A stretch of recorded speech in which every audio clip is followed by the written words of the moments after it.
The new law, AB 3088, it's confusing. It's not that clear.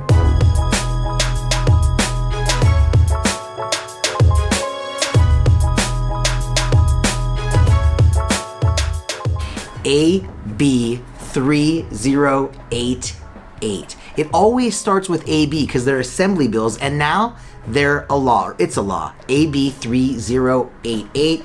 A temporary solution, if you will. Just about 10 days ago, August 31, 2020, the Tenant, Homeowner, and Small Landlord Relief and Stabilization Act of 2020 was approved. That's a mouthful.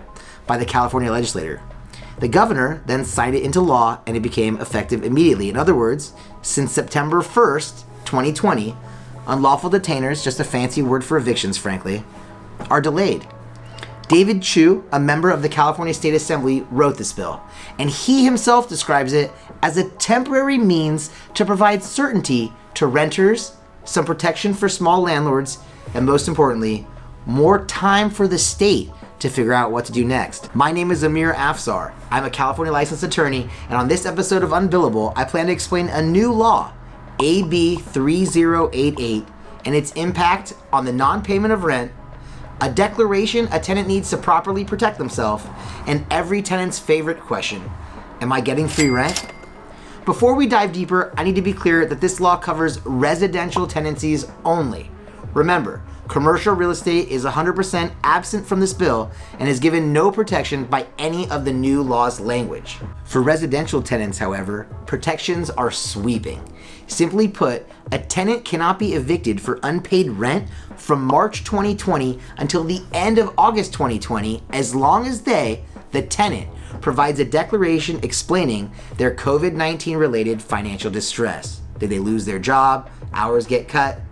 Tenants also can't be evicted for failing to pay rent that otherwise would be due from September of 2020 through the end of January 2021, as long as that tenant returns a COVID-19 declaration regarding their financial distress and pays 25% of their rent for that period to their landlord before the end of January 2021.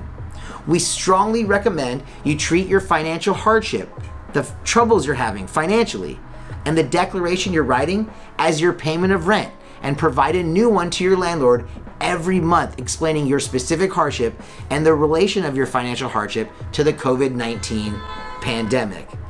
The new law, AB 3088, it's confusing. It's not that clear. So if you have questions about your specific situation or receive a notice to pay rent or quit, be sure to contact a lawyer in your area. There's free legal aid available, so protect yourself if you need to. Let's start with the most basic of questions. If you can't pay your rent, are you still protected? If you can't pay your rent due to lost income or increased expenses caused by the COVID pandemic, the new law protects you from eviction. But these protections, again, they're not automatic. As of September 2020, all eviction notices for failing to pay rent should include a COVID-19 declaration of financial distress for the tenant to fill out, sign, and return to the landlord in order to comply with the new law and avoid eviction. I think a tenant needs to think of this declaration as their rent, turning in a new note every single time they would otherwise have a rent payment due.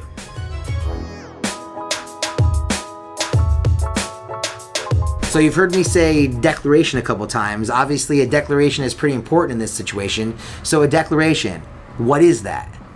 See, if you're a tenant having difficulty paying your rent, you're going to use this declaration in order to comply with the requirements of AB 3088.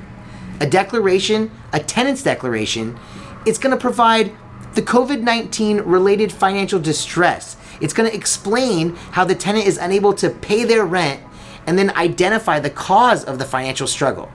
A tenant should choose between one of about 6 options, like the loss of income caused by the COVID pandemic, or increased out-of-pocket expenses directly related to your work as an essential worker. There's also increased expenses directly related to health impacts of COVID-19, of course. And then there's childcare responsibilities or responsibilities associated with caring for the elderly, disabled, or sick family members that could be directly related to the COVID-19 pandemic, therefore limiting your ability to earn income. And of course, increased costs of childcare or attending to the elderly, disabled, or sick family member directly related to the pandemic itself. There's other circumstances that a tenant could use as well. Anything that explains how the pandemic has reduced income or how that pandemic has increased expenses. That's all you need. The tenant then signs that document, the declaration, under penalty of perjury, and it's enforceable under applicable state laws. So, let's get to the biggest and most important question. Is this free rent? I'm sorry, it's not free rent. The rent has not been canceled. Instead, the unpaid rent will still be owed, even with the hardship.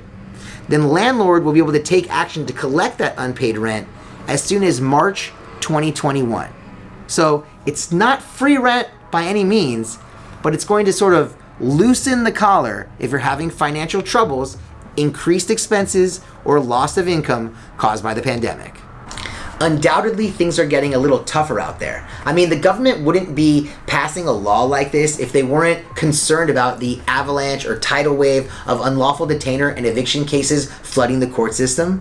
Look, the government is doing what they can to help keep you in your home the way I'm doing what I can to get you to subscribe over there and catch another episode of Unbillable right down here.